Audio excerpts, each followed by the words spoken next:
And now, a next-level moment from AT&T Business. Say you've sent out a gigantic shipment of pillows, and they need to be there in time for International Sleep Day. You've got AT&T 5G, so you're fully confident. But the vendor isn't responding, and International Sleep Day is tomorrow. Luckily, AT&T 5G lets you deal with any issues with ease, so the pillows will get delivered and everyone can sleep soundly, especially you. AT&T 5G requires a compatible plan and device. Coverage not available everywhere. Learn more at att.com/5G network. Can you dig it? A mochi moment from Mark, who writes, I just want to thank you for making GLP-1s affordable. What would have been over $1,000 a month is just $99 a month with Mochi. Money shouldn't be a barrier to healthy weight. 3 months in, and I have smaller jeans and a bigger wallet. You're the best. Thanks, Mark. I'm Myra Ahmed, founder of Mochi Health. To find your Mochi moment, visit joinmochi.com. Mark is a Mochi member compensated for his story. Ready for a great night out? Top concerts are headed to Jiffy Lube Live this September. Don't miss the chance to see your favorite artists like Little Big Town, A Day to Remember, Hosier, Suicide Boys, Tyler Childers, and many more. Nothing beats a great night of live music with your friends. Tickets are going fast, so don't wait. Head to livenation.com to see the full list of shows and get your tickets today. That's livenation.com. Sucker! Live from Houston, Texas, and around the world. Join the 6-time World Heavyweight Champion, 2-time WWE Hall of Famer, and WWE NXT announcer, Booker T. Booker T. Alongside his right-hand man, the Boat, Brad Gilmore, as they discuss everything from inside the ring to the backstage and beyond. It's time to get your champagne wishes and caviar dreams. Welcome inside the Hall of Fame. Now, can you dig that?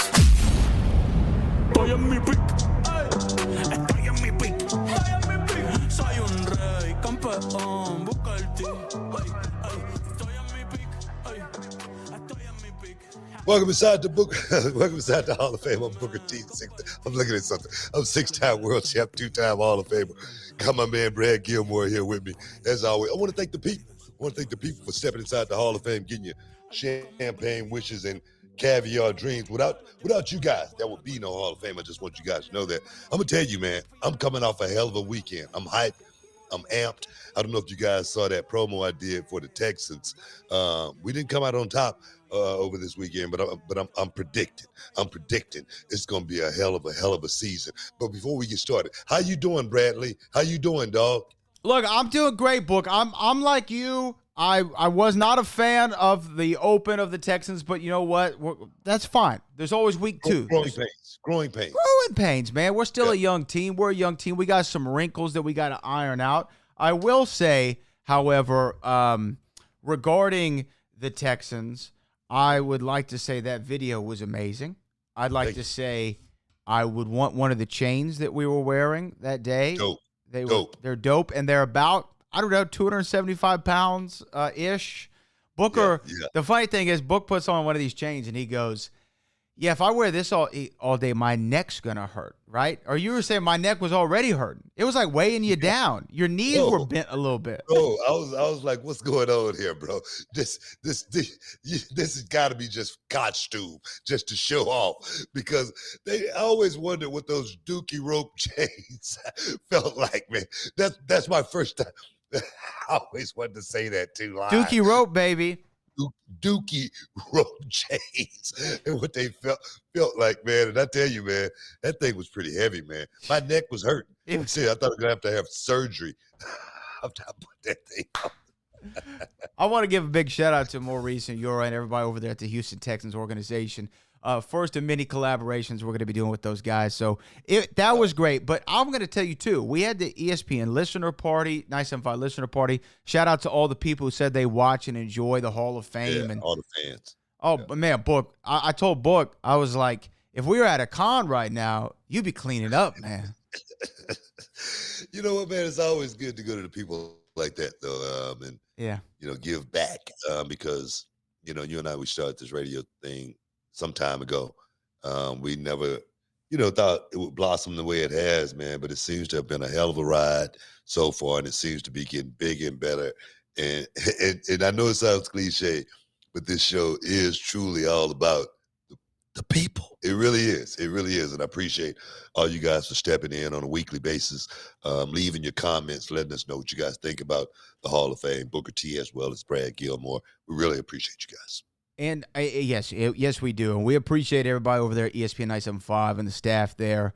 Michael Carroll, who's always hooking up the show, Joe, Samantha, Abigail, everybody who helps the show out on a weekly basis. But here's what I wanted to say, Book. Before we get it, look, there's a lot of stories. AJ Lee is back.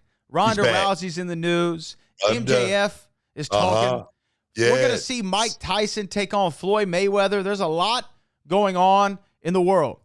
But I want to say this. We were riding back. We went and got a bite to eat after the listener party, and I was telling you that the last time we went somewhere, you have a black Cybertruck, right? Yeah. I have a black Ford F-150. A little bit different. But I've always loved my truck. And then they were parked next to each other. And it's a great, you know what? It's American made, man. Oh, yeah. It's American made. It's got it makes you feel kind of like a cowboy. It does. You know what I mean? I get it. Do you know what I call it? Do you know what I call it? That? I call it my cowboy Cadillac. That's what I call it. All you need is the hat. Yeah. All you need is the hat. I got man. the hat. Yeah. I got the hat. Don't you worry about that. I just hadn't broken it out yet. You know what I mean? But I was telling Book, when I walked out the last time and I saw his Cybertruck next to my F-150, I felt like Fred Flintstone. Do you know what I mean? Like Back I felt to the future. No, you had Back to the Future.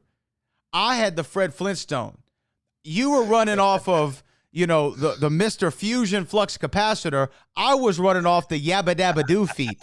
You know what I mean? That's what I felt like. So I told Book, I said, you made me actually want to go and put upgrades on the truck. Yesterday, this was my whole day. Seat covers, chrome inlays, new tint, ceramic coating everywhere. You know what I mean? I even got the interior hooked up, brand new mats, all of that. And I got... Wait a minute. You got all that done in one day? One day. The hell, you must got a bootleg brother you working with. You know what I mean? You get all the right stuff? First of all, I got all the right stuff. I want to shout out my guy over there in Friendswood who hooked the tent up. He ceramic tent, looked real nice. Nice, you can't see nothing. You can't see nothing. He did everything? Yeah, everything. He did my tent in about an hour. You know what I mean? And that's good. That's ceramic, Book. That's not that peel-off, turn purple stuff. You got to hook me up with this dude, man. I got some work for it. Okay, I will tell him, and you tell him I sent you. That way, when I want to get, a little something extra, he'll remember your boy. I'm not going to lie to you. I'm not going to lie to you. It's the first time I've ever done this in my life because he was telling me the prices, and it wasn't that bad. But I go, hey, I looked at your social media account. You don't have too many social followers. I could shout you out, on mine. I am on the radio. You know what I mean? I can give you a shout out. That's why your boy's so good. You gotta hook up. You son of a gun. Oh man. That's I don't even know if that's legal. My tent is legal though.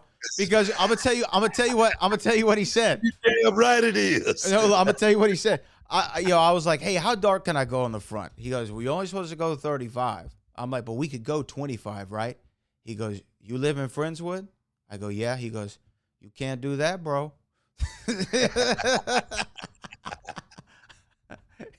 And then I go, what about tinting my windshield? He goes, I wouldn't do that, bro. Got in Friendswood. You go get got. We got our own little community out here, man. And they dangerous, dog. They dangerous. When you come through a Friendswood, you on the computer. Oh, yeah. I mean? You're already locked in the computer. And if your tag come up, you're going to get pulled over immediately. I'm serious, you know what I'm saying? So don't come through Friendswood slipping. That's all I got to say. That's all I got to say. Big ups. We love our Friendswood police, though. We love our Friendswood police. Heck yeah, man. And our mayor. And our mayor, Mayor Foreman, we appreciate all of you. But I just want to let you know. So yes, I went and got the truck is souped up. It still doesn't look like you. Awesome. I'm trying to keep up with the Huffmans. I'm not gonna get the electric car, the Cybertruck just yet. Get that, get it wrapped, man. Get it wrapped in, one of that, matte black or something like that. That might make you even feel a little closer. You know what I like, Book, though? I like the shine and the gloss. You know what I mean? You can get gloss. You can get gloss as well. As far as the wrap go, I'm just saying it just brings the car flavor out a little bit more when you got the wrap. And I see that in a lot of cars, and a lot of Teslas. Actually, like that X.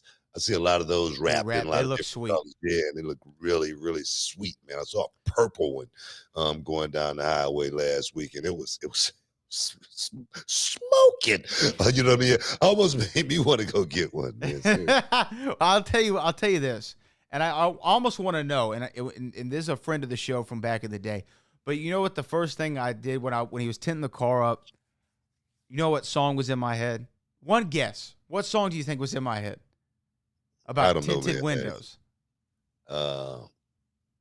I don't know, man. What was it? Tinted windows don't mean nothing. They know who's inside. It's tricky to rock around to rock around. You know what I mean? That's what was in my head. Yeah. I was like, am I letting Run DMC down by getting the tint? Yeah. Nah, man. I get it. Nah, man. You want the tint. You want the tint, especially in the H, man. Especially in the H, it gets hot out there. You know what I mean? You got to be looking cool at the same time. I always say, rule number 53, always look cool. Yes, seriously. What? What's rule 52? Don't worry about that. I'm not looking at the book right now, but I just know that's 53. I know you got G14 classification. I haven't made it to rule 52 yet, but now I know rule 53. I feel like I'm ahead of the game. I'm just saying.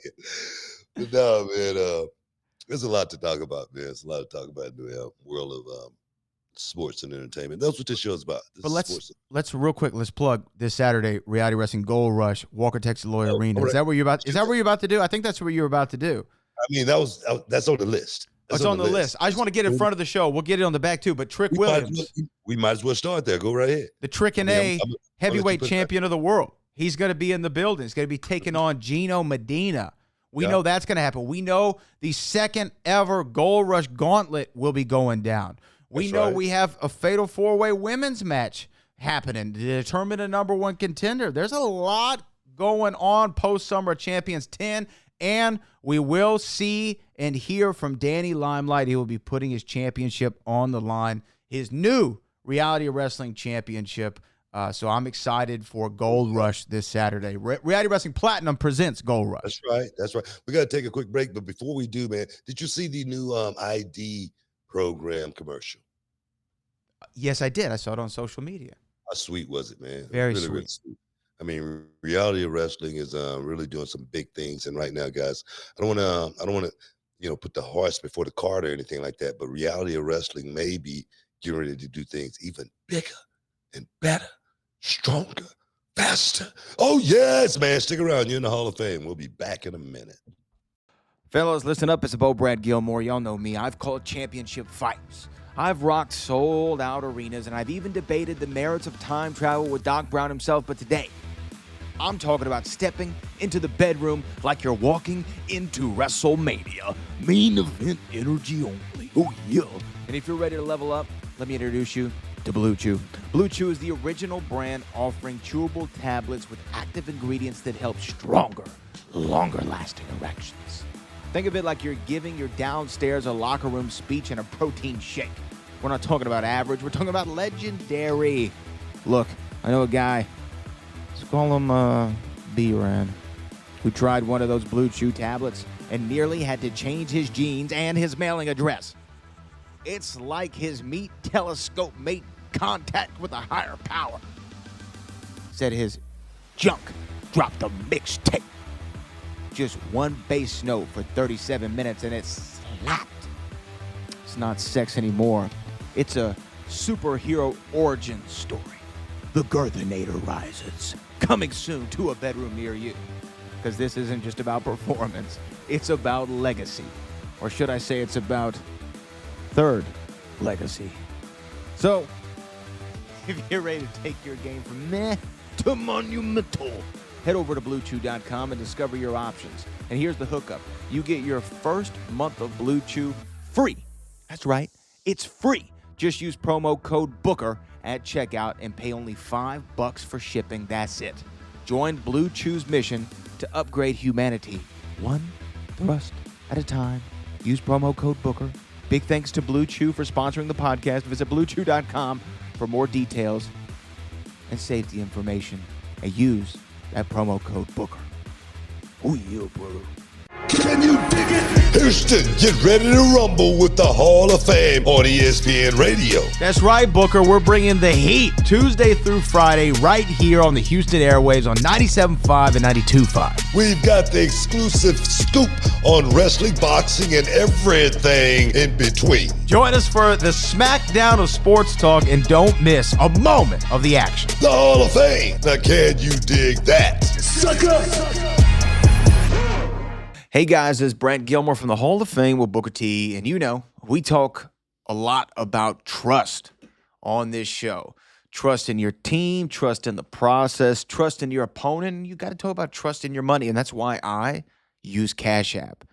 I do. I use Cash App. This is true. I use it every single day. It's where I have a card with. It's where I exchange currency with, whether I'm getting a haircut, whether I'm getting, some lawn services, whatever the case might be. I use Cash App because it's fast, it's secure, and it makes handling my money so simple. So whether I'm splitting a dinner bill, splitting money with a friend, checking my balance before a big weekend, it's all right there in the app. So if you download Cash App today and use our referral code, which is SECURE10, for $10 when you sign up. That's SECURE, SECURE, the number 10. Do that. Use that code because Cash App is a financial services platform, not a bank. Banking services are provided by Cash App's bank partners. Prepaid debit cards are issued by Sutton Bank, member FDIC. You visit cash.app/legal/podcast for full disclosures. So go ahead, hit that download button. Use my code SECURE10 and join the millions of people already using Cash App to make life easier. Trust me, you'll be glad that you did it, okay? SECURE10, SECURE10, SECURE10. And remember, Cash App is a financial services platform. It is not a bank. Banking services are provided by Cash App's bank partners. Prepaid debit cards are issued by Sutton Bank, member FDIC. Visit cash.app/legal/podcast for full disclosures and use Cash App today. Booker and I use it. You should use it too. Cash App, Cash App, Cash App. Oh, welcome back inside the Hall of Fame, baby. I'm Booker T, 6-time world champ, 2-time Hall of Famer. I got my man Brad Gilmore here with me. Coming off that commercial, oh my God, man, get bricked up in a heartbeat. I'm talking about, what you laughing at, man? What's going on? Wait, no, I just like how you came. Hey, I'm Booker T. You came in real smooth. You came in real smooth, man. Man, I just wanted the flow to actually mix with the commercial, man, because the commercial's banging. I'm telling you right now, Blue Chew is literally one of our number one sponsors. Day one. For a reason, man, because they do it, and do it big. Yeah, man. But man, there's a lot going on out there right now, man. I don't even know what it started. Actually, I know, right? I mean, what's top on your mind? You know what? I think we start with AJ Lee coming back. Woo! AJ Lee is back after 10 years. 10 years, right? 10 years. AJ Lee is back, and she looks just as good as ever. She looks great. She's in great shape. It seems like the fans has been almost like that CM Punk moment has been waiting and anticipating AJ Lee to make a comeback. You know what? I didn't think we'd ever see AJ Lee ever again inside of a wrestling ring. It seemed like she was so far detached from, the wrestling thing. It seemed like that time away from it, totally put her in a totally different headspace. And I get it, man. I get it. The wrestling business, it could chew you up, it could spit you out, man. Seriously. I mean, it can happen that quick. You could be on the rise, seriously, in this business, and then one day, boom, it's all over with. AJ chose to step away from the business. You know what I mean? And to step away from the business, at her highest peak, right? Mm-hmm. Yeah. AJ was as hot as she ever could be when she stepped away from it. I give her a lot of credit for that. I give her a lot of credit for that, as well as I give AJ Lee a lot of credit for coming back and finishing this thing and finishing in the WWE. It's so cool, actually. It's cool for the fans because the fans, like I say, they've been waiting on this, man. And I'm sure the fans, just like myself, was wondering if they were ever going to see AJ Lee in the ring again. And for me, what I take away from it is, someone like Roxanne Perez getting a chance to have that moment, perhaps with an AJ Lee, someone that I'm sure she looked up to coming up, getting into the business at such a young age. So it's so many variables that's going to play out with AJ coming back. And I'm more importantly, I'm just happy to see AJ Lee back in a wrestling ring. Seriously. I am too. When she retired initially right after WrestleMania 31, I was like you. I'm like, we ain't seeing AJ again. That's it. Especially with everything going on with CM Punk at the time. That was after Punk had left the company under his, bad times or what have you. So I didn't think that we'd ever see it back. But I will tell you, when at the end of Clash in Paris, when Becky Lynch got involved, I'm thinking, okay, where are they going with this? Because we have WrestlePalooza coming up. This is the first ESPN WWE show. They've got to do something big. And then when she started slapping Punk on Monday Night Raw, I said, okay, there's only one way you can book this. There's only one way. There's only one way.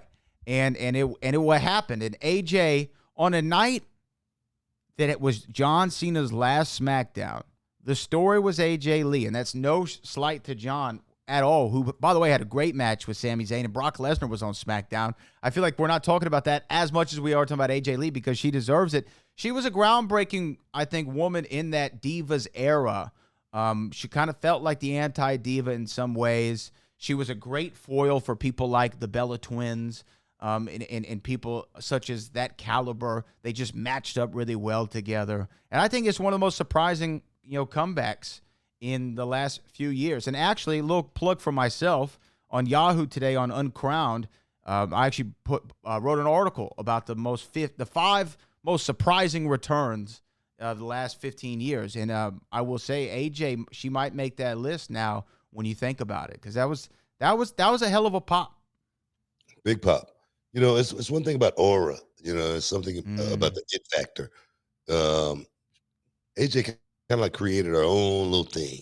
She had her own, thing going, and so many young wrestlers that came up after her kind of like picked up on that, start trying to be like AJ with the tennis shoes, the skip, and the flow, everything. And you see her mark her DNA on so many young wrestlers. You got to give her props for that. That kind of stuff. It don't happen by accident. It don't happen by osmosis or anything like that. You don't slip on a banana peel and find that kind of charisma, and people gravitate to you the way they have gravitated to AJ. So I'm just looking forward to seeing, what kind of work we're going to see out of AJ here in the future, because AJ was always like, feisty, so always spicy. She was never overpowering or anything like that, but she could always go in the ring and move you and make you feel something when you watched her perform. So 10 years later, man, 10 years removed, we're going to get a chance to see exactly what this new form of AJ looks like. Yeah, absolutely. And to me, obviously she's going to go up there against Becky first off at WrestlePalooza, but I highly doubt this is a one-off thing for her. So when you think about the potential matchups, you mentioned one that I think everybody has already talked about, which is her and Roxanne Perez, because I know there's a photo out there of Roxanne as a young girl crying when she was meeting AJ Lee at a signing, I believe. And then there's obviously the connection there. To me, it feels like Roxanne Perez is an evolution of AJ Lee. Like, you can see the direct lineage there. So that's one. But can you imagine AJ Lee and Liv Morgan? They kind of got a similar vibe going on in some ways. AJ and Rhea Ripley. And it's like I say, it's so many different variables that this thing can play, So I'm just looking forward to seeing it. I don't want to book it or anything. I threw Roxanne out there because I knew how big Roxanne was of a fan. Coming up, Roxanne wanted to be the reality of wrestling champion, as a little girl before she wanted to be the WWE champion. So she's grown up watching, and aspiring to be someone like an AJ Lee. So this is perfect for me. So I'm just going to sit back, watch it, and see how this thing play out, man. It's going to be great. But think about that card. We only know 2 matches so far, but just you're going to have a mixed tag, CM Punk and AJ Lee in a WWE ring again after 10 years is crazy. And they're going to go up against Becky and Seth, who are 2 of the very best in the business right now. I think this is actually Becky's heel run this time around, I think, is better than the big-time Bex era that she went through. And Seth Rollins continues the romance novels. He's got an encyclopedia of romance novels of the stories that he's been telling as of late. And then you have Brock and Cena for one last time. And Cena, I don't know what happened these last couple months. I don't know if he talked to your boy Frank Thomas and got hooked up on them Nugenics. Because he's been having some banger matches these last couple weeks and months. The one with Punk was great. The one with Randy was great. But the one with Cody at SummerSlam was phenomenal. The one with Logan was great. The one with Sammy this past Friday was sensational. I mean, this is a great run for Cena. And he and Brock always had great chemistry. You were there when they had Brock's comeback match at Extreme Rules. And, boy, was that a match to remember. Yeah, it definitely was. But what I like about this Cena final run is the way it's all been put together. Boom, win the title. Boom, turn heel, turn back babyface, and then boom, go on this run of incredible matches, like you say. This is the last hurrah for John Cena, and I want people to be able to feel this properly and understand what this really, really means, man. Because people have heard me say it. I've actually said it on commentary. I say John Cena is not the greatest wrestler in the world. He's not the guy that's going to go out there and jump off something and woo you. But John is the guy that he's the most untraditional superstar that I've ever seen. He's a guy that go out there and do things not the traditional way, but it works, and it works perfectly. I have a saying in my gym. There's no wrong way of doing it, long as you do it right. That's John Cena. That's the book of John Cena right there. And to see what he's doing here at the end of his run, I'm not surprised, because John Cena has always put in 110%. I salute John Cena in this final run, man. Go out there and finish it big. Finish the job. Finish the job, yes. man. Yeah, that's it.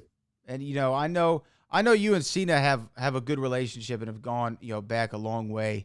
And for him to be wrapping it up, it's still as a fan, it still kind of hurts. You know what I mean? I saw him when he first came in, man. I was a big part of his tutelage and learning process. So man, I'm just glad to see him finishing it. You know what I mean? That's what I want. One thing about this business, man, it's one thing to start it, but finish it. Man, that's the beauty, and that's the goal. That's the goal of every wrestler. At least it should be. Anyway, we got to take a break, guys. Stick around. You're in the Hall of Fame. We'll be back in a minute. Man, I got to tell you, BT, I never thought I'd care this much about a wallet, but Ridge Wallet has completely changed the game for me. Before this, I was carrying around that old school leather wallet. It was falling apart. It was bulky and jammed from receipts from like 1996. Even though I was only 4 years old, it looked like I had a cheeseburger in my back pocket. But with Ridge, it's sleek, it's strong. It holds up to 12 cards plus cash, and it's made from premium materials. I'm talking aluminum, or as my folks across the pond say, aluminium, carbon fiber, titanium. This thing is like the superhero of wallets. And y'all know I love my gear. I gotta be sharp, I gotta be clean.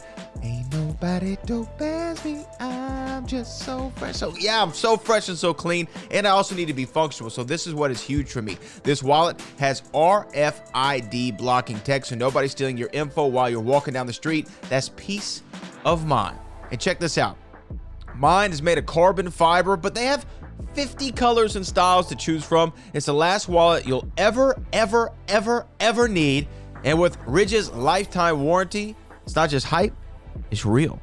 Right now, Ridge is running their huge Memorial Day sale. You can get up to 40% off at ridge.com/booker. That's ridge.com/booker. Don't miss their biggest sale of the year. And when they ask how you heard about them, make sure you tell them you heard them right here on the Hall of Fame podcast with Brad Gilmore and Booker T. Hey, and don't forget, support the show and level up, baby.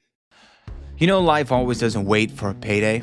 There's been times where I needed some gas money, groceries, or even grab some last-minute tickets for a big night out, and payday, it was still days away. That's why I love talking about the game-changing app like EarnIn. EarnIn is the app that lets you access your pay your way as you earn it, and up to $150 a day with a maximum of $750 between checks. There's no interest, there's no credit checks, there's no mandatory fees. It's not a loan. This is your money. Just download the EarnIn app, add in your work info, and you can start accessing your pay right away. You can even leave an optional tip to help support the app for everybody. Then, any money you access plus any tip is simply paid back from your next paycheck. So imagine this. Your daughter's school shoes are on sale, but payday's not until Friday. Well, with EarnIn, you don't have to wait. Or maybe you got a surprise dinner plan with someone special. Don't put it off. That's the kind of financial momentum that EarnIn gives you. Millions of people are using it. I wish I had EarnIn back in the day when I first started it out, especially when you're trying to balance bills, gigs, and unexpected stuff like a vet bill or even car repairs. So download EarnIn today. That's EARNIN in the Google Play or Apple App Store. And when you do, type in Hall of Fame under podcast when you sign up. That's Hall of Fame under podcast. It really helps the show and helps you get paid when you need it most. EarnIn is a financial technology company. It's not a bank. Access limits are based on your earnings and risk factors. Standard cash outs take 1 to 2 business days. Expedited transfers are available for a fee. Tips are voluntary and don't affect the service. Available in select states. Terms and restrictions apply.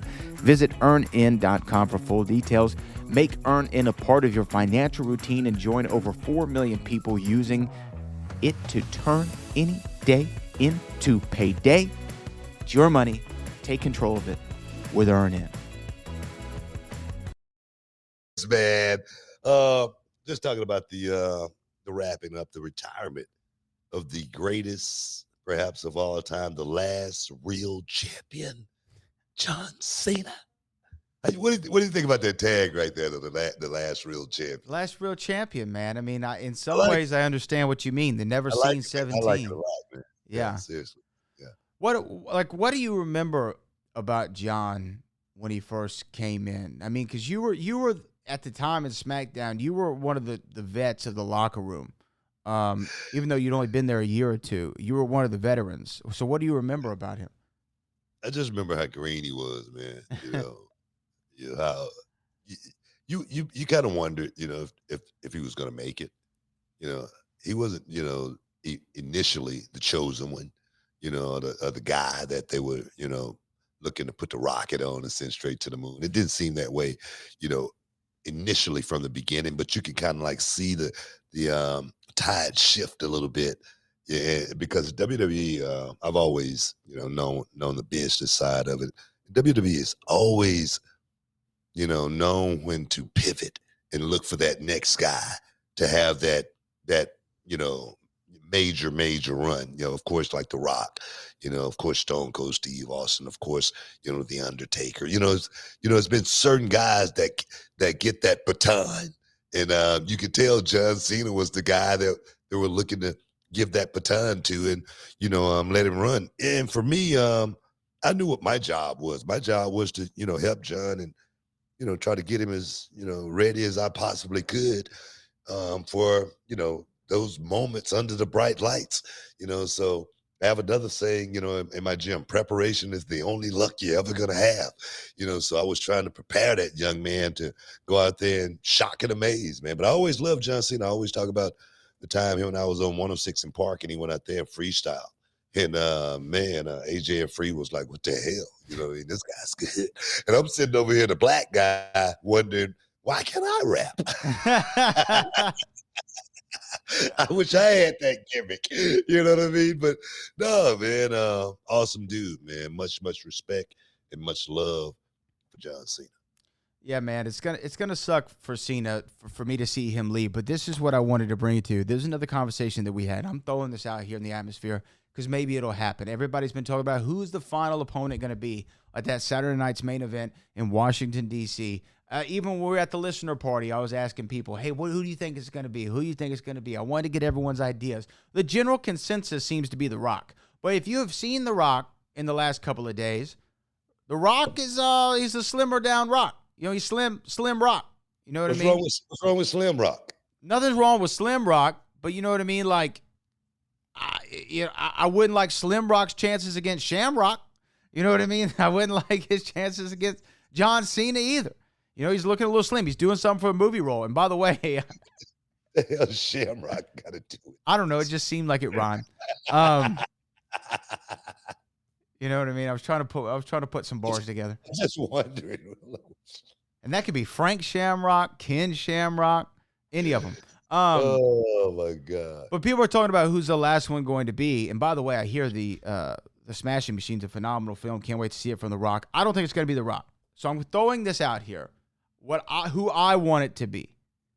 Somebody that comes in, challenges John to your final match, right? Saturday night's main event. John Cena versus Oba Femi. That's what I want to see. The ruler of NXT comes and shows John Cena that you might be the never seen 17, but you've never seen an athlete like Oba Femi. Oba's been incredible since he's been in the WWE NXT system. He's picked up this game fast. He is fast, strong, ready to do it. Can you imagine if Oba Femi gets the 1-2-3 Saturday night's main event against John Cena? He is a solidified superstar in one night. In one night. That's my pick. That's my pick. That's who I want it to be. Look, I'm not rooting against that or anything like that, but I don't think that's going to happen. You know what I mean? I don't think Oba's going to be the guy, just because I don't know if John Cena really want to go through that kind of pain and really push yourself to, those limits, because, those, we always talk about, rules can be, bent, but sometimes they can be broken. Those bones can sometimes be bent. So sometimes they can be broken. You know what I mean? And I don't see John Cena taking some of that hard punishment that Oba Femi brings to the table, man. I mean, because this guy, he only knows one way. John Cena will be the guy in there pretty much trying to guide Oba Femi to that place to where, man, please just don't hurt me tonight. And I don't think Oba Femi is has that mindset to where he cannot not go in there and do what he does at this stage. And the thing is, I say that because the guys that Oba Femi has been working with, they could take it. A lot of those guys are young guys. They're not on their way up. So it could happen, but I see it being a safer match for John Cena, more so than a Oba Femi. That's just me. I'm not booking the matches or anything like that. I'm just looking at it from that perspective. Yeah. No, okay. I hear you. I hear you, but my thing is this. Because if I'm John Cena, let me not to cut you off or anything like that. If I'm John Cena, I know I want to go out there and have a good match, but I know the guy that I choose to actually go out there and have that last match with, man, he has to know exactly what he's doing in the middle of that square circle. It can't be nothing about anything other than that. But go ahead. Well, no, I mean, look, I get what you're saying, so I'm gonna flip it on you. Like, I know you don't like booking the show, but if there's a match you would like to see, is it Drew McIntyre? Is it Gunther? Is it AJ Styles? Is it who? I mean, is there somebody? Is it Dirty Dom? Like, is there a name that makes sense for you? I don't know, man. I'm not going to try to book it or anything like that. Of course, Gunther would be a good choice, but that there again, John Cena's going to have to, he's going to have to bite down on its mouthpiece. Yeah, and maybe John wants to do that. I don't know. I don't know. Like I say, you made a good choice. Obafemi could be a good choice. It will definitely put the rocket on him. Having that rub from John Cena, man, it doesn't get any bigger than that. Like you say, setting this young man off on the right path. Question is Obafemi ready for the main roster? You damn right he is. You damn right he's ready for the main roster. That's a big step. That's a big step. It is a big step, and to me, that's a great way to launch a star. But again, I know that's a shooting for the moon thing. I almost wonder what the chat thinks about who it could possibly be, because there's almost not a wrong answer, but there's also not a right answer. Looking at a name like Braun Breaker here in the chat. Was that D'Angelo Brown? That's a good one. Yeah, Braun Breaker. Braun Breaker would be great just because I'm watching Braun Breaker and I'm watching this dude mature from when he was in NXT. He's matured like crazy. Just watching him in the interviews, man, you can see him actually growing right before your very eyes. And so he would definitely be a great choice. But there again, I don't want to book the show. I just want to wait and anticipate and see, just like the world. I'm going to wait. When the world finds out, that's what I'm going to find out. How about that? I like it. I mean, I'm not mad at it. We're going to let it go. We'll see what happens. With John Cena's final match at Saturday night's main event. Maybe wait, let me throw one more name out. One more.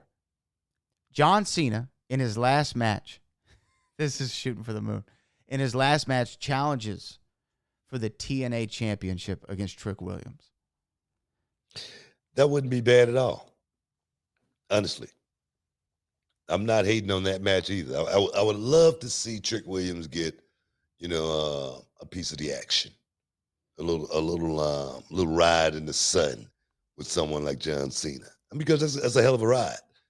Whether you understand what I mean by that or not, it's a hell of a ride to get in that car with John Cena and just take that trip for a minute. So somebody like Trick, man, I would love to see Trick, do something like that. I don't know who it's going to be, but guys, don't try to book the show like Brad.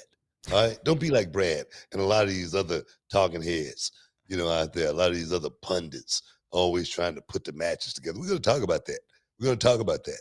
Because one of these sites, they did a story on me actually, and WrestleZone. That's what it was. WrestleZone said that Booker T lost all of his credibility when it comes to criticizing AEW.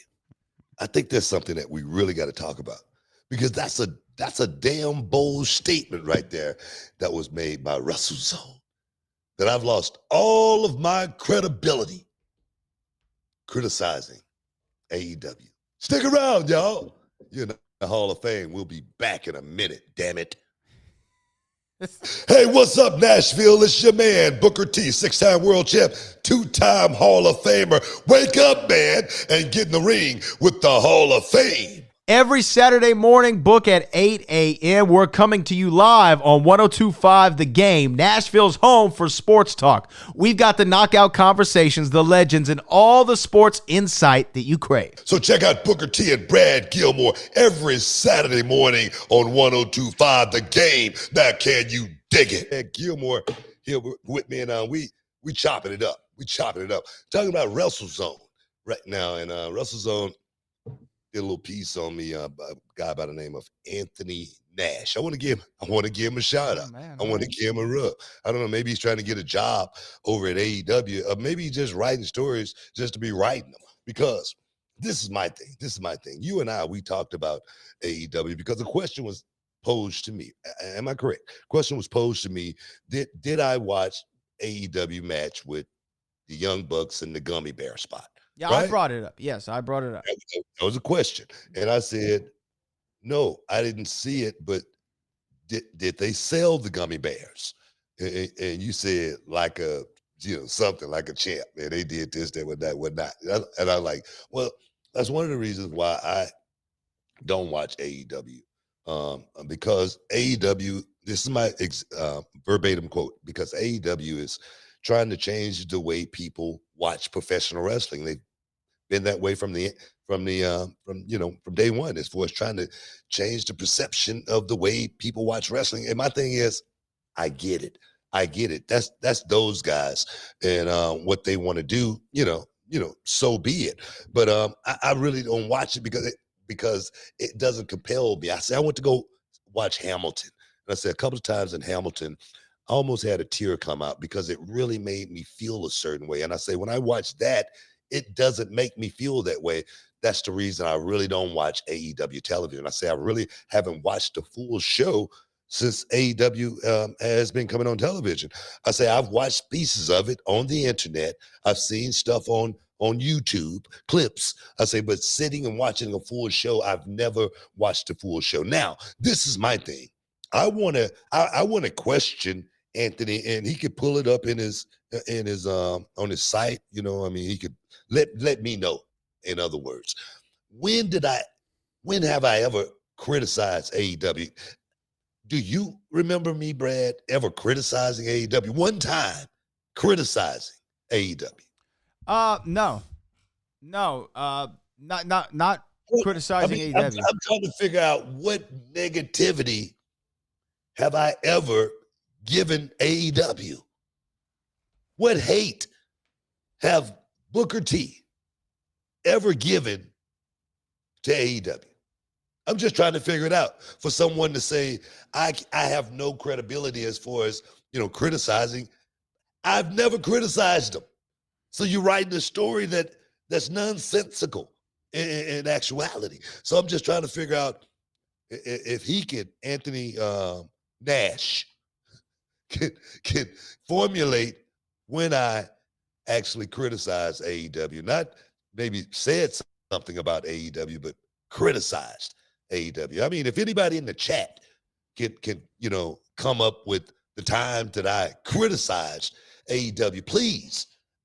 I want to know about it because there's a lot of people out there just losing their damn minds when they hear someone say anything remotely towards AEW. Now, have I mentioned AEW? Yes, I have. Have I said things about AEW? Yes, but I don't think it's been from a negative criticism perspective. I don't know, Brad, you tell me if I've been critical towards AEW. From a pure hatred standpoint, no. Have there been things on AEW television, WWE television, TNA television, and the like that we have commented on to go, hey, I don't know what this is about, or what have you. Yeah, absolutely. And I mentioned the bat spot. Yes. I think that was the last time I mentioned something about AEW. All right. And did I think it was a good idea? Hell no. but even like, and not to bring up like old news, but even like with the whole Swerve Strickland thing, like, hey, you shouldn't use that promo time to think about me. You should use that promo time to get yourself over. And I mean, like these are what am I trying to say? Positive criticism. Constructive. That's the word I'm looking for. Constructive criticism. And to me, there's nothing wrong with that. And Mr. Nash or whatever his name might be, I don't know. What happens on the internet is a narrative gets crafted that Booker hates everything AEW. That you come on this show and you rant and rave about AEW all the time. I think we've given AEW more props than most other shows have. Go listen to Jim Cornette if you want to hear somebody rant and rave. And shout out to Jim. That's not a knock either. But shout out to Jim Cornette. Or Vince Russo. Or Vince Russo, bro. Go listen to him if you want to hear about it. It's so many others. There's so many others. But to me, we rarely talk AEW, and that's not out of design or anything. It's just if there's a story to talk about, we'll talk about it. The Gummy Bear thing, to me, look, it's personal opinion. I think that's stupid. I think Brad Gilmore quoted in the headline, not Booker. I think it's dumb. I think it's idiotic. I think it's a disgrace to the business. I think that it cheapens what we have worked so hard to make mainstream. Yeah. I'll tell you what. No, hold on one second. They are not putting a Gummy Bear spot in a steel cage match on ESPN. I'll tell you that much. It's not going to happen. If they got a bag of sweet Saudi money to go do Crown Jewel and the Crown Prince saw a bag of Gummy Bears get dumped in the main event and they're selling them, that's not getting the paycheck done. And look, AEW does a lot of great things. They do. They have a lot of amazing talent. But because we criticize one spot, that does not mean we're AEW haters. I want to see some tax and some blood. I don't want to be thinking about taking my vitamins. That's what it made me think about. I got to go get my gummy vitamins. That's what the bat spot was for. The bat spot was a step too far. Can we have the pendulum swing not one way or another? Can we just have it in the middle? What happened to a good chair spot? Can you take a bump on some tacks? Put someone through a table. I don't need it to be on fire and explode. And I also don't need gummy bears getting shoved down a man's throat. I just want to give But look, hold on. One more thing. When CM Punk and Drew McIntyre had their Hell in a Cell match, there was a spot with beads from a bracelet, right, that they used. Guess what? You were sitting ringside for that. Guess what? That made sense because there was a story that built to it, and it was actually a really clever spot. Now, I could stand corrected. Maybe there's some grand gummy bear conspiracy on AEW Dynamite that I'm not aware of. Maybe this is something that goes back to the days in Japan, in the great exploding gummy bear death matches that they had in New Japan Pro Wrestling that everybody traded tapes on, that I'm sure Tony Khan has in a vault somewhere. But as far as I'm concerned, it looked ridiculous to me, and it made me embarrassed in that moment to be a wrestling fan. I like Kenny Omega. I like the Young Bucks. That being said, it was idiotic. Hey, man, if I would have said that, bro, man, can you imagine what the headline would be tomorrow if I would have said something remotely like that? You know what I mean? And my thing is, like I said, I don't want anybody to think I hate AEW because I don't. You know, I don't talk about AEW a whole lot just because my mother told me, you know, if you don't have something good to say, don't say anything at all. I do comment on stuff like the gummy bear spot, and like I say, it's not my cup of tea. Just like I said, the baseball bat with the spikes in it. I said that only thing I said was that wasn't my cup of tea as well. All right, but I'm not gonna, you know, if the guy want to take it, you know, hell, let him take it. I don't. That's on him. But I am thinking about his health and his welfare for his future. I am thinking about that. You know what I mean? So doing something like that could be, you know, could take some years off of his life as far as, you know, living a healthy life when he get old. But my thing is that I don't hate on that company.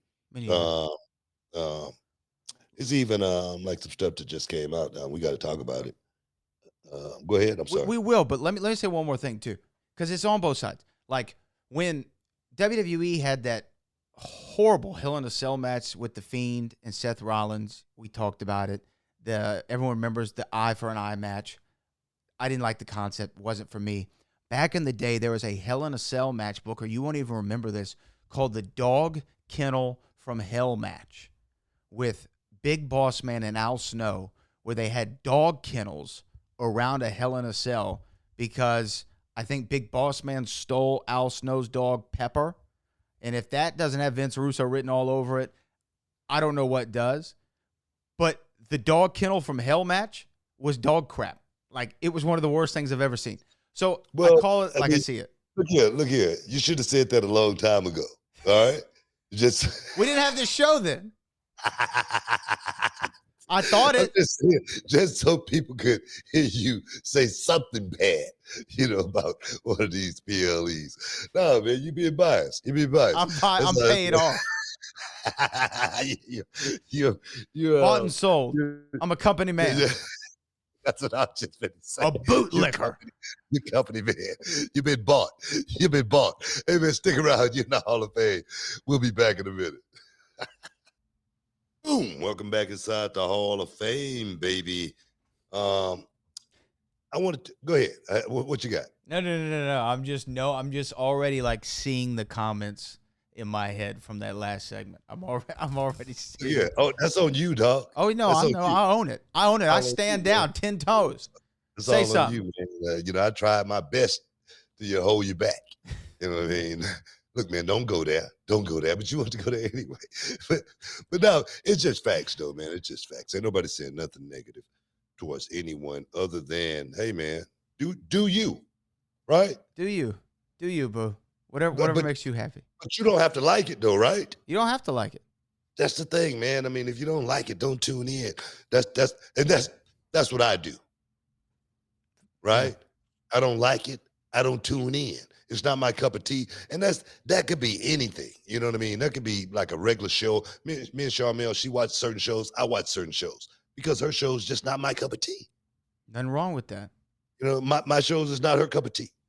I get it. One thing about Charmel and I, we get like so ticked off, you know, around the house about stuff like that because she loved watching Dexter, right? Mm-hmm. Dexter's a great, you know, show.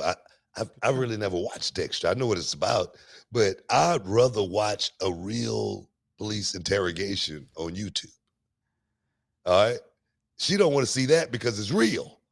And I say Dexter killing people too, but it's not real. I mean, what are you talking about here? So it's just not my cup of tea. That's all. All right. It's not my cup of tea. What do you think about the moving on the statement that Bully Ray made and the comment that MJF retorted with? I don't know if you heard about that.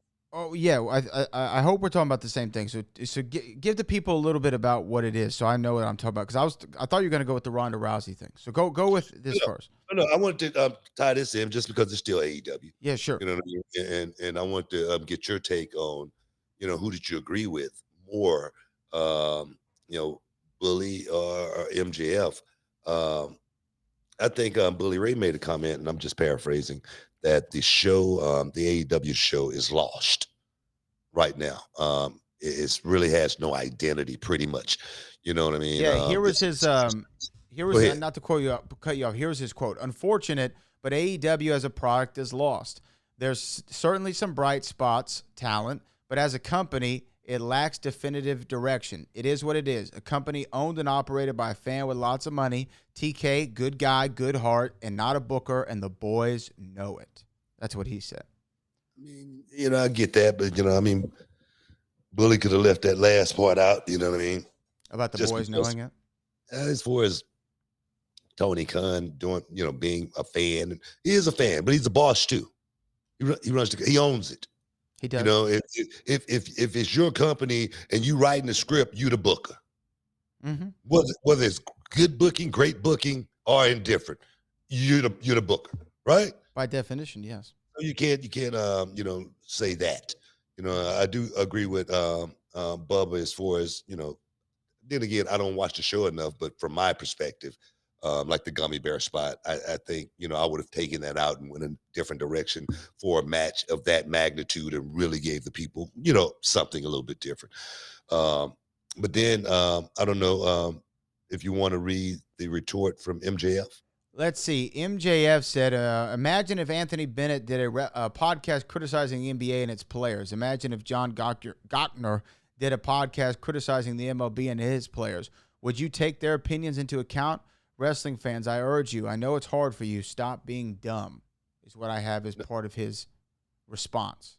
Now, MJF put out another statement saying this is not about Bully Ray. This was a blanket statement to, you know, guys who say stupid things, whatnot. And I'm just there again paraphrasing. I don't know if you got that one.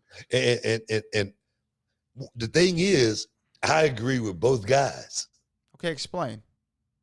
You know, like I say, AEW, it's their right to do whatever they want to do with their company. Tony Khan, it's his right to do whatever he want to do with his company. It's his money. If it's good or bad, you know, it's going to be on him. One thing I say about these young guys, you know, just like when you're mentioning, you know, certain young guys, this is their era, man. It's going to be left the way they leave it. It's going to be remembered the way they went out there and did it. It's not about us. You know what I mean? So when you hear guys from my era critique this era in a certain way, you know, I don't think it's right because, you know, just imagine if they had internet, you know, in our day, and we had the old guys before us saying the same thing that a lot of guys are saying about this era and this generation. I get it. I understand it. You know what I mean? So I understand what MJF is saying. I understand what Bully Ray is saying. And it's gonna have to be somewhere we meet in the middle. But I respect a guy like MJF and what he's bringing to the table, as well as him saying that this is not about Bully Ray. This is a blanket statement to all of these old heads out there that speak. You know, it's just like I heard Kevin Nash, my big homie. Big props to my big homie. He said Raquel Rodriguez, you know, he like her, but she don't work big. She needs to start working big. And if Raquel Rodriguez, you know, if she wasn't smart, she would have went on the internet and said something negative. You know what Raquel did? She said, maybe Kevin Nash is right. This guy who made it to the next level. Maybe I need to listen to somebody like Kevin Nash. And now you look at Raquel, she's doing a hell of a lot better. Got people like The Undertaker working with her, showing her how to go out there and work big. Take that advice and run with it, opposed to looking at that guy like they're just an old head. But the way it was framed, Raquel Rodriguez can look at that and say, maybe he's trying to deliver me a message and maybe I should take heed. Yeah. Does that make any sense? It makes perfect sense. Well, and the other thing is two things can be true at the same time, right? Yeah. Two things can be true at the same time. And for what MJF is saying, I completely understand. Look, the guys back in the day, we see it with people like Shaquille O'Neal and Charles Barkley and Kenny the Jet Smith when they do their show on Inside the NBA.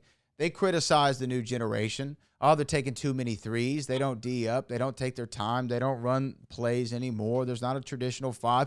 I mean, it's the evolution of the game. They played it a certain way. They don't like the way that it's being played. That makes sense. But they also have a legitimate point in criticism because they've done it and they've done it at the highest level. They may be able to tell you something that you aren't aware of. There's a shocking thing out there. The older you get, the wiser you actually do become, believe it or not. But in the same regard, I agree more with Bully Ray because to me, when AEW launched, it had a clear direction. We're the alternative. We're going to give you what you want. We're going to give you a lot of action, a lot of matches, indie-rific, and I don't mean that in a negative way, like an indie-rific style show. We're over the top. Nobody sells nothing. Finisher, finish spam, do the whole thing. We're going to give you those matches. There's going to be 30-minute Broadways. We're going to go to an hour draw between Bryan Danielson and Adam Page, right? We're going to do these things. But guess what?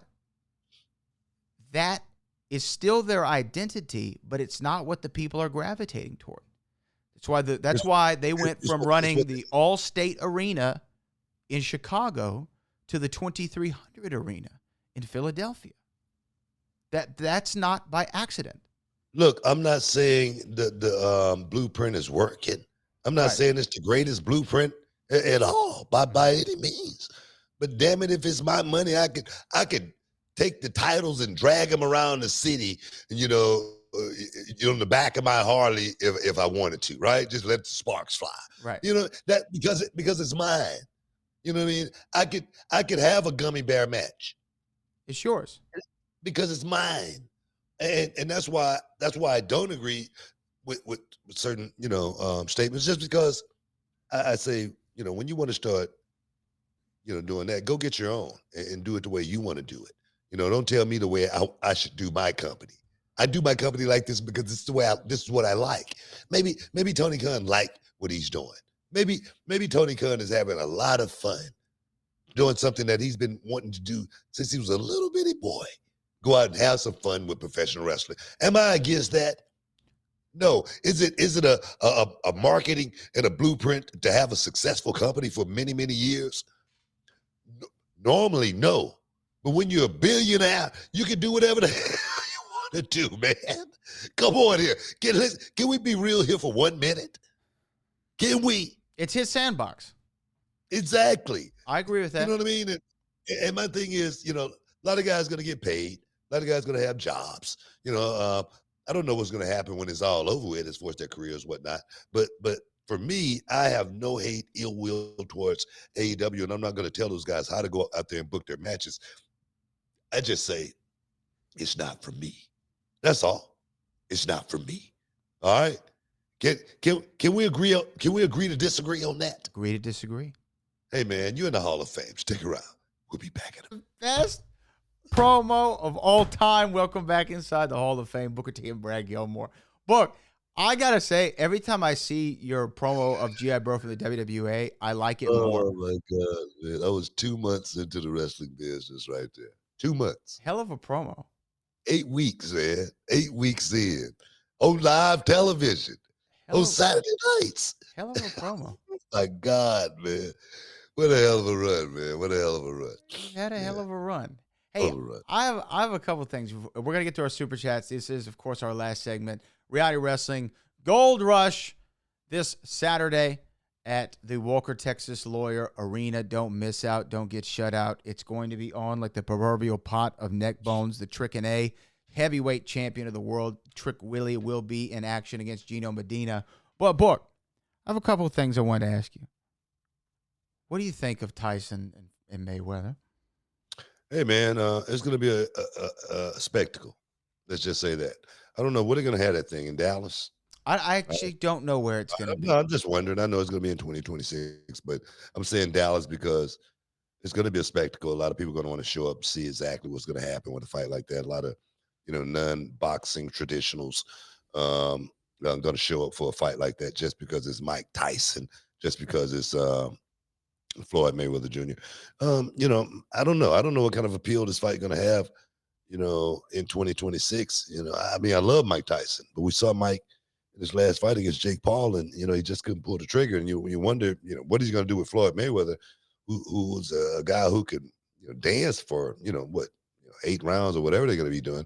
And it's one of these fights where it's, exhibition where there's not going to be a winner, even if there is a winner. So me personally, I'm not off into it as much as most people might be. Yeah. I mean, look, it is hey, what if Babe Ruth and Barry Bonds were able to do a home run contest against each other? But this isn't. This would sound like it's just a money grab, and hopefully they'll make some money and move on. But I'm more interested in the Canelo Crawford fight, and that fight right there, going down this weekend, and Legion Stadium gonna be crazy, man.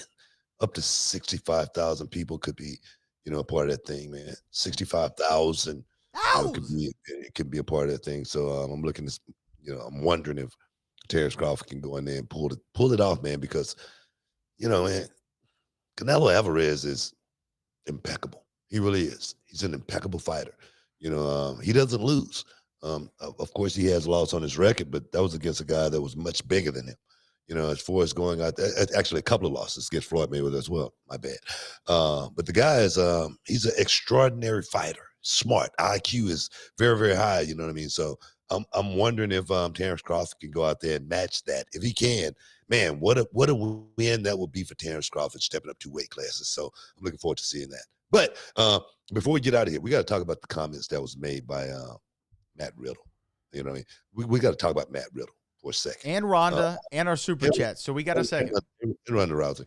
And I was saying Matt Riddle just because I was listening to my boy Peter Rosenberg talk about him, and everything Peter Rosenberg said is 100% true. And I'm a guy also. I never had any beef with Matt Riddle or anything like that. But I did say I did not think this guy was going to make it, in this business. I didn't think he was going to make it to a heavyweight championship, level just because of certain things. I don't know. I don't know. But I just didn't think Matt Riddle respected the business enough to make it to the next level, because when you come in talking about how good somebody is in the ring opposed to how much money somebody made in the business and for the business. Referring to Goldberg. You are totally on the wrong track. When you getting heat with guys like Brock Lesnar, you're on the wrong track. Not a good idea. And you just don't understand the business more than anything. And, you could think that it's all about the internet and the fans and the buzz you got going. But I'm going to tell you right now, that kind of stuff could be here today and gone tomorrow. You could be on a skyrocket trajectory. And boom, everything just blow up in your face. And you're working on the indies. All right? Never again to make it back to the major leagues. And I do believe that Matt Riddle is going to be one of those guys that will never, ever make it to that high ever again, just because the guy just, I don't know. It's one thing burning bridges, but when you just blow up the damn bridge, that's another story. And I just think, I don't know. I just don't think this guy did himself any favors over the weekend, speaking the way he has. Yeah, because D'Angelo Brown says, why is Matt Riddle on TMZ bad-mouthing CM Punk and AJ Lee? Why did this guy got so much hate for CM Punk? Look, Why? Look, I mean, my thing is CM Punk has done a hell of a job creating the aura that he has in this business for a guy like CM Punk to walk away from it for as many years as he did, and the fans still kept his name alive to where he could come back and still parlay this success into millions. Look here, you don't hate, you congratulate. You know what I mean? Absolutely. That's my thing. And I think that's what this is more than anything, hating on a man. You can get ulcers, you know what I mean, high blood pressure and all of that, having these type of feelings towards people that you don't even need to have feelings towards, because you don't even know them. You don't even know them. I think, well, look, we don't need to repeat his comments, but it just shows you the class of individual that he is. It's somebody who, as you said, doesn't respect the business, but also doesn't seem to respect another person's wife, or honestly, he doesn't really seem to respect himself all that much, and that might be the core of it. And I hate to project anything on another individual. I don't know Matt Riddle, never met him personally, never had a interaction with him online. Look here. After hearing and seeing Matt Riddle just over the past weekend, do you want to meet him? No. He's joined a list to me, like with him and Ryback and a couple others. You know what I mean? And Swerve Strickland, to be honest with you. Those three people I don't really have any respect for after hearing some of the comments that they've made. And I don't have any inclination of wanting to meet them. And you know what? I still like Ronda, but Ronda, can we talk for a minute? Can we talk for a minute? I remember the last time Ronda Rousey worked in the WWE. And we were on the rental car bus, and it was me and Corey Graves and a couple of other guys. And we came to Ronda's stop first, for her to get off and go to the airport. And Ronda was walking across to the terminal, and I said, as she walks out of our lives forever. Everybody cracked up, needless to say, she's back. Ronda Rousey's another one, man. I think the wrestling world opened the doors to her, and she just spit in the face of professional wrestling. Feels like it a little bit. That's what she's done. It's a reason why people don't like you. You know what I mean? I don't hear any of her old comrades in the UFC saying anything good about Ronda Rousey. Man, it would be great to have Ronda Rousey back for a reunion. Oh, it would be great to have Ronda here as an ambassador. Oh, it would be great to hear Ronda do some comments. Nobody cares about Ronda Rousey but herself. She's got a very, very high, self-esteem, as far as, looking at herself a certain way. But I don't think anybody else, looks at Ronda that way, just because there again, I don't know why she have so much hate and vitriol for the wrestling business, a business that let her in to go out there and have moments like at WrestleMania, giving her the rowdy Ronda Rousey gimmick, right off the bat, making her, something when so many other people wish they had, a spotlight like that. I don't get it, me, myself. I don't know. Maybe it's a star thing. Maybe it's one of those things to where you feel like, you're better than. I don't know. I really don't know, but I really feel like Ronda Rousey was given everything in this business. I really feel like this business opened the door for Ronda Rousey to come in and have a great time. and do her thing and make a lot of money. You know, and I can almost guarantee you this: Ronda probably made more money with the WWE than she made in UFC. I can almost guarantee you that. You know, and to spit in the face of that is it's an insult. It really is. And I have nothing but love for somebody like Ronda Rousey, and I'm not gonna wish any ill will towards her or anything like that. But I just wish that we as a wrestling business really think about letting certain people into our world, because they can come into it and then as soon as they leave, they can go out and do the same exact thing, you know, like a Ronda Rousey. So that's my take on Ronda. Well, let me say this real quick, and then we'll get into our super chats. But one of the tweets that Ronda, or one of the quotes from an interview that she did, I'm trying to remember, the Lapsed Fan podcast. One of the things she said was this: the fact they had me fighting Alexa Bliss at all was effing ridiculous. And you want to know why they had me fighting Alexa Bliss? Because she had the most merch sales at the time. Like, WTF, that's your decision-making process? Yes, it is. Let me say one thing. There was a show called Mad Men back in the day, John Hamm, right?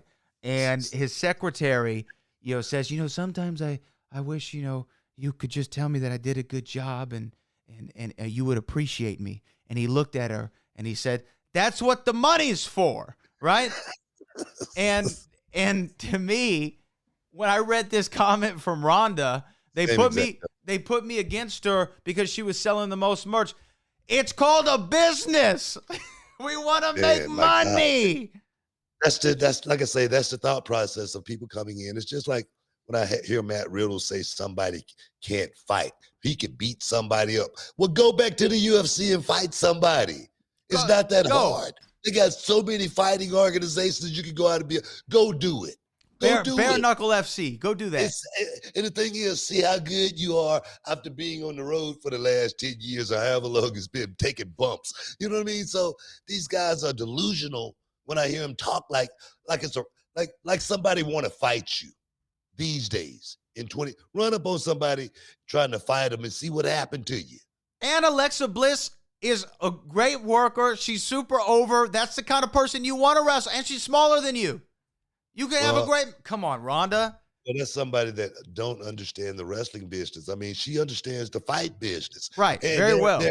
There again, if Ronda Rousey wanted to fight, Amanda Nunes is about to make a comeback. I mean, she could easily go back to the UFC and get some of that smoke. She'll want that. Or any of these other girls, Kayla Harrison. She can go get some of that smoke. You know, it's a lot of girls out there that don't mind. You know, Holly Holmes. I'm sure she'll do a rematch. You know what I mean? So if you want to go fight somebody and get into it's asinine when I hear these real fighters talk about having a real fight and don't want to go have a real fight. I agree with you. You know what, Book? We're going to take a quick break, and we're actually going to come back with the super chats, all right? We'll be back in a second. This is the Hall of Fame. I'm hot. Calm down. Calm down. Welcome back inside the Hall of Fame with Booker T and Brad Gilmore. Super chat time, baby. Hit them up. Hit them up. All right, here we go. First one comes from Big Breezo. Booker, I went to NXT Live in Spartanburg. No cameras, no marquee lit up. It was raw. It felt like I was watching legends wrestle. I got chills. Okay. In Spartanburg, South Carolina? I guess so. It was a house show? I guess so. Awesome, man. Awesome. Hope you enjoyed the show, man. Those guys go out there and they work their asses off. And boom, I'm getting ready to head up and get everything together. Got to be at NXT in the morning, man. Yes, yes. Hell yeah. D'Angelo Brown said, did you guys hear the recent comments from Jack Swagger about Cena refused to putting him over? I did hear that. That's his side of the story. That's all we can really say about that. It might have been a good thing. Because, I mean, that could have been a career ender. You know what I mean? I'm just playing. Hey, look, you know what? I don't know Jack Swagger. Jack Swagger. Go ahead. Well, go ahead. I was going to say, I don't know Jack Swagger from Adam, never met the guy. But I will say, I think he's running a trucking company now that does have a great name. Do you know the name of his trucking company? What? Hall & Oates. What is? Oh yeah, I heard that. Yeah, I heard that. That's pretty Nah, good. man. Jackson, I'm gonna tell you right now that's a possibility. You know what I mean? That Cena wouldn't put him over. I mean, I've had guys that I wouldn't put over, right? I Matt mean, Morgan. you know, for certain reasons. It wasn't anything against Matt Morgan. It had nothing to do with Matt Morgan. All right. And I'm sure if John, you know, pulled that card, it was to protect himself for certain reasons. You know what I mean? And then just think about it, man, and look at it in hindsight. Is 2020. He might have did the right thing. It might have. I mean, and Jack Swagger did end up winning the world title from Chris Jericho, I believe, shortly thereafter. Yeah. So Yeah. things happen for a reason. Hefe Pilot said, "What's up, King Book and the Boat? I'm locked in. I'll be back in a few days. I had to get everything situated before I head back to Texas. I'm ready to meet and start chasing the dream. We're ready for you, man. It's Get out of time here, to man. stop all that talk. Time to show up." It's getting real crowded too, man. So you better get in where you fit in. We already talked about that one. Calitonio says, Canelo or Crawford? My heart want to see Crawford take it, but my wallet is telling me Canelo gets the decision. So who you with? I kind of 100% agree with what Calitonio's saying. I want to see Crawford go out there and beat Canelo. That 2 weight classes, that's a big jump for an expert fighter like Canelo. Not just that, man. It's the boxing game. Boxing has always been so tainted, for lack of a better word. And my thing is, if Canelo can go 12 rounds and, just look average, the judge is going to give it to him. I mean, I don't think the judges are going to be on the side of Terrence Crawford in this situation. By no means. Crawford is going to have to go out there and definitively beat that man. Almost perhaps having to, put him down a couple of times just to, sway the judges to give him the decision if it actually goes that way. So if anybody's betting, they better bet very, very wise on this fight right here, because I think the judges could come into play. Let me tell you, boys, very possible. Very possible. I'm serious, man. The next one here comes from Alex Cosentino. Did you ever have any serious contract talks with WWE before the 2001 buyout? I remember in your Hall of Fame speech, you said, Linda said, we finally got you. Yeah, man.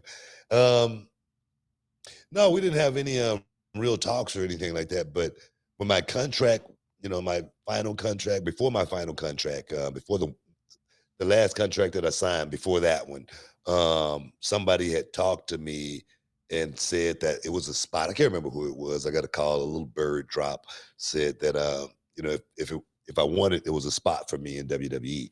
But it wasn't any real talks or anything like that. I heard my brother say something about that one time. And as far as, we had meetings with, some WWE people, but, if we did, I don't remember it. You know what I mean? Nah, man. I got a word, saying, hey, it's a spot over here if you want it. And I was locked in with WCW at that time. I wasn't going nowhere, dog. I was getting paid some good money. I was on my boat every weekend. I was happy. You know what I mean? I was, it was a great time for me, for a young man, coming from the neighborhood. Seriously. So I knew WWE and those guys, they worked in all the cold cities. They was working their butts off, looping here. I didn't want to be. I would have retired at WCW if the company would have stayed going. I'm serious. In the cold cities. Bro, I didn't want to work in the cold cities in WCW. We didn't work a lot of cold cities, you know what I mean?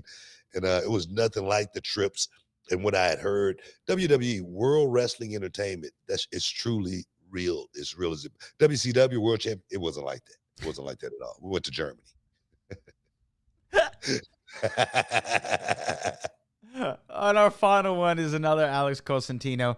Have you called JBL yet, Book? He's live with Conrad right now. I will answer this question for you. Hell no, he hasn't called him yet. And do me a favor, Alex. Tell JBL on Conrad's stream right now to call Book. We will get it done faster that way than the other way around. See there? I talked to JBL already. When? All right? So I just wanted to put it out there. I already talked to JBL. When? Don't worry about when. Why you got to be all in mine? I told you I talked to him, didn't I? Well, damn it, I talked to him. You know what I mean? In the last week? Within the last, calendar. Last calendar. Look, saying looking real jack, brother, at a con doesn't count as talking to JBL about coming on the podcast. I talked to him. He's not only going to come on the show, he's coming to Reality Wrestling. Okay, now we're getting somewhere. How about that? Now we're getting somewhere. How about that? Love it. How about that? Love it. That's what I'm talking about. So now we can put that all to rest. Put it to bed. JBL's coming. All right. You heard it here first. JBL Reality Wrestling. Those are all our super chats for the day. What a hell of a Hall of Fame it's been. We appreciate all of you. I know you're probably going to be checking out Monday Night Raw and the return of AJ Lee. We'll be talking about all things that next week. Hey, Johnny, man. Thank you guys for stepping inside the Hall of Fame. Get your champagne wishes, carry on dreams, man. Brad, for all the heavy lifting. As always, until next time. Peace. We love you.